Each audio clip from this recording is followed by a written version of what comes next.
कि बड़े दुख कटा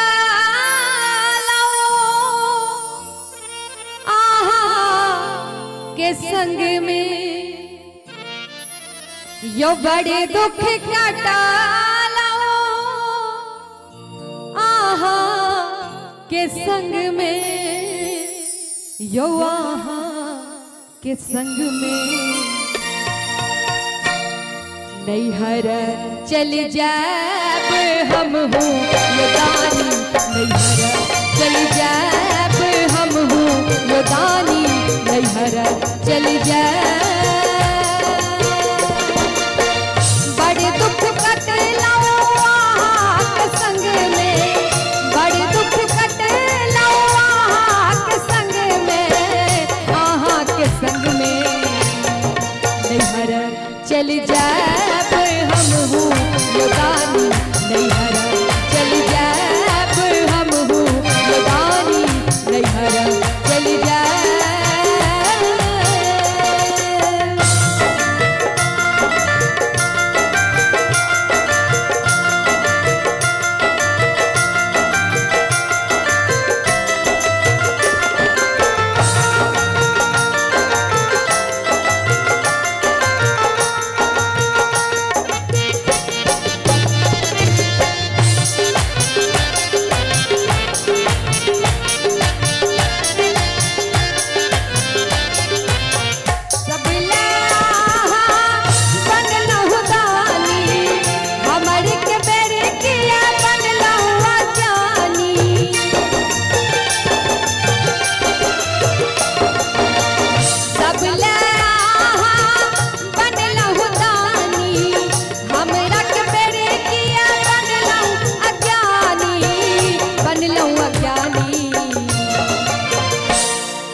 बसहा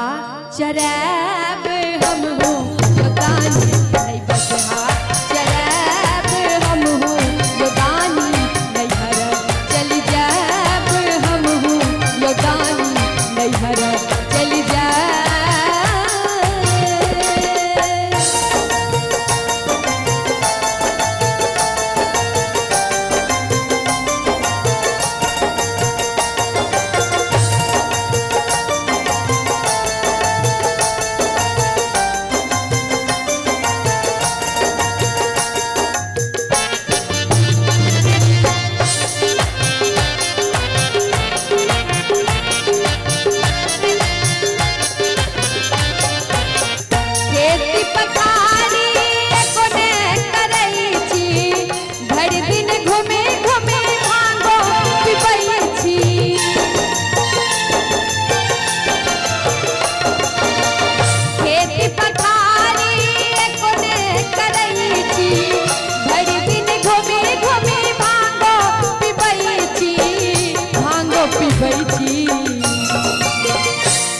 कोना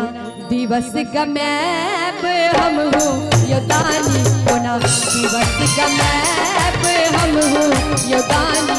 नैहर चल जाब हम हो योदानी नैहर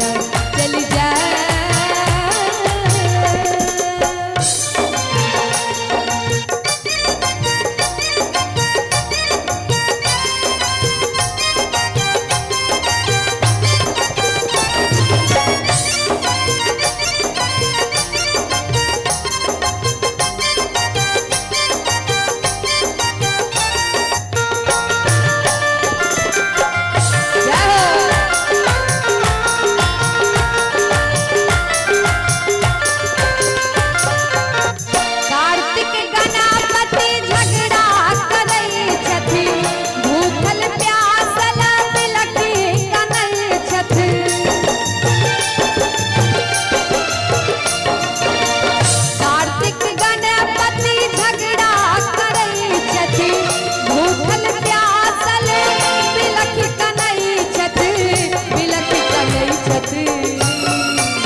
कि कार्तिक गणपति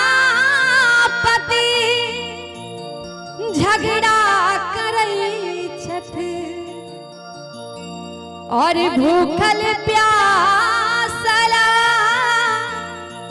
बिलखी कनई छथ यो बिलखी का नई छत। एक बेर कनी बाबा भोलेनाथ के नाम पर कनी दोनों हाथ उठाकर प्रेम से कहियो हरा हरा महादेव। कहू कथी खुआब हम हो दानी, कहू कथी खुआब हम हो दानी, चल जाब हम हो दानी, नैहरा चल जाब हम हो दानी। बड़े दुख कटेला के संग में, बड़े दुख कटेला के संग में, आहा के संग में नैहरा चल जाब हम हो दानी, चल जाब हम हो दानी, नैहरा चल जाब हम हो दानी, नैहरा चल जाब हम हो दानी, नैहरा चल जाब हम हो दानी, नैहरा चल जाब हम हो दानी।